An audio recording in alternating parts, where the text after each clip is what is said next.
Okay, today we're going to be looking at elastic potential energy, and it is the amount of energy stored when an object is stretched or compressed. Okay, and this happens in lots of different objects every day, and the amount of energy is dependent on two things. It's dependent on how stretchy it is, so how easy it is to actually stretch the object and how much you stretch it. Okay, so we're just going to jot down our definition of it.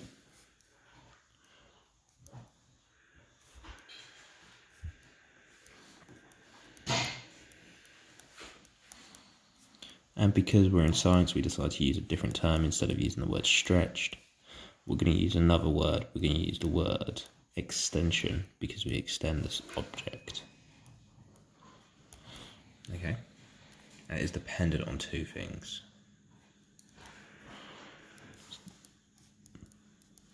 How stretchy it is, which is known as the spring constant.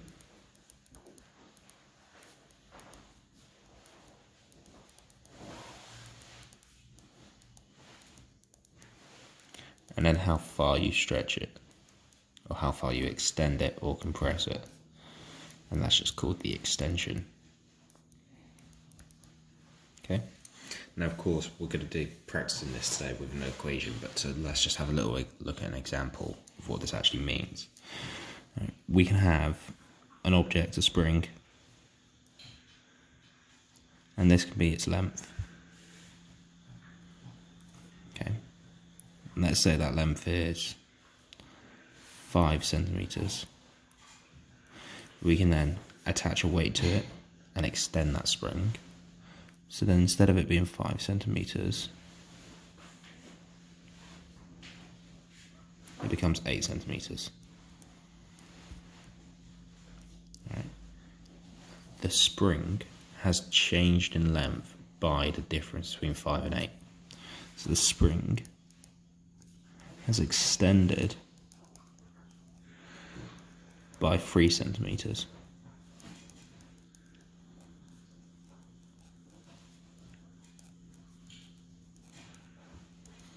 Okay, now because we're in physics, we don't normally use centimeters, we're going to use meters, so therefore it becomes 0.05 centimeters, 0.08 meters, and therefore 0.03 meters. All we're going to do is do the new length, this one here, the bigger number, take away the smaller number. Okay. Now a compression works in the same way, but instead this number here is just going to be negative. Okay.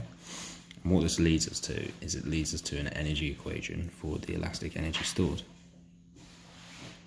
So that means we get ourselves another little triangle.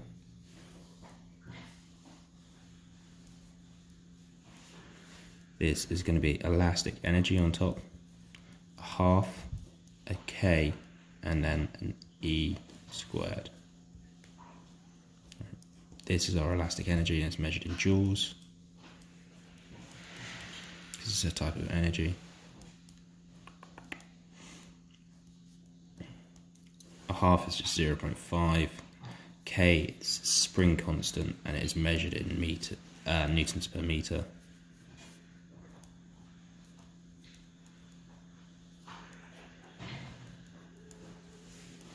And E is our extension squared, and that is measured in meters.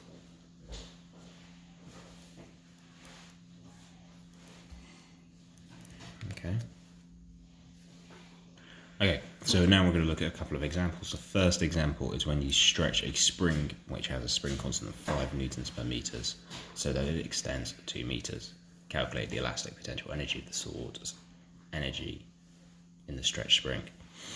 Okay, so we've been given lots of information all at once. Our spring constant, our K, is equal to 5 newtons per meter.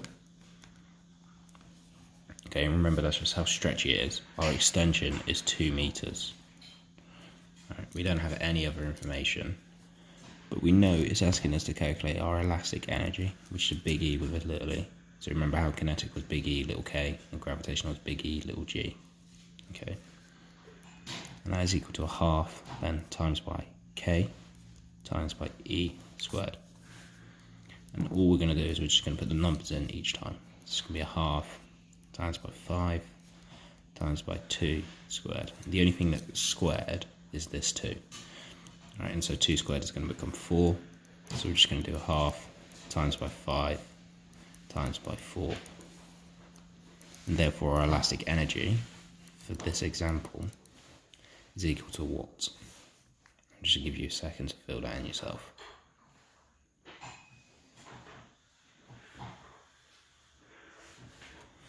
It's equal to 10 joules. Alright, so that's our very first one. Right. Our second one is going to be our example 2. This is the spring that has a constant of 50 nanometers.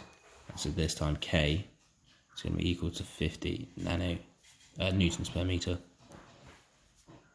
and an extension of 5 centimeters. Now, we measure our extension meters, not centimeters, so we're going to need to convert from centimeters to meters. To do that, we need to divide by 100, because there's 100 centimeters in a meter. And therefore, 5 centimeters becomes 0.05 meters. Right. It's again asking us to calculate the elastic potential energy, so we're just going to write out that equation, which is really good practice for when you have to know all 25 equations you need.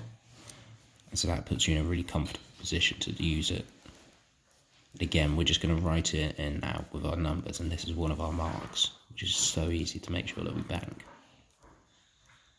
Okay, and then we're just going to do it each stage. So we're just going to do the squared part first. So we're just going to do the squared part first. So then we know everything that we're going to type into our calculator.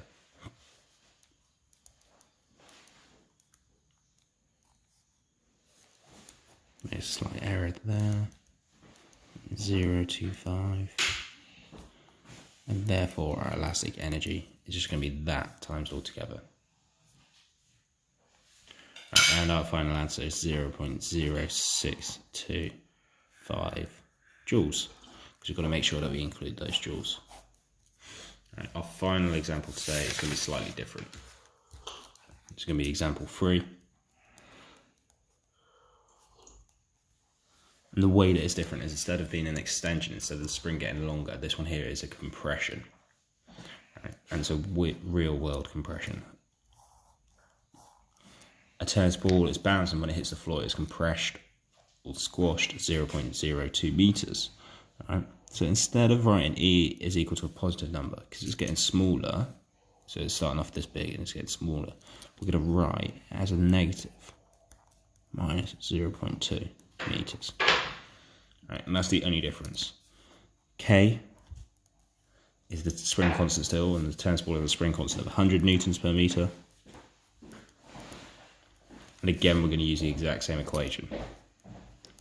E, little e, is equal to a half times by K times by E squared.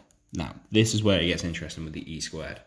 Whenever you square a negative number, you're timesing it by itself. Okay, so whenever you square any number, you're timesing it by yourself, and you know that. Right, so a positive number squared stays positive, so 2 squared becomes 4, because that is equal to 2 times by 2. Right, minus 2 squared is equal to minus 2 times by minus 2, which becomes 4 as well. And the reasoning for that is because of the opposite of the fact that they have the same sign, they become positively charged. Because whenever you times by a negative, it does the opposite of what it was. So it becomes the opposite of what it was. Right. So going back over here, when we're now looking at this, our energy, and we know this is going to work because energy is only ever positive. And if you ever get a negative value, it means you didn't quite do your squared properly. Energy is equal to a half times by 100 times by minus 0.02 squared. Right. And sticking it in the brackets is really, really important because we followed BIDMAS or BODMAS depending on how you learn it. Right. And then we're just going to type all of that into a calculator. We'll do the squared first. So you can see that we get a positive number. And that positive number is 0.0004. Okay, and that's just this squared. We get rid of that negative because you're doing a negative times by a negative.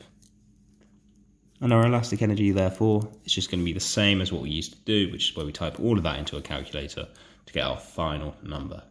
And so for this example, it is 0.02 joules. All right. These can be really tricky and they require a lot of effort and thought. So make sure that you take your time and follow the same method that we've been learning throughout. And that will make your life a lot easier. As always, if you have any questions, just leave a comment on the Google Classroom file, okay? And I'll get to it as soon as possible.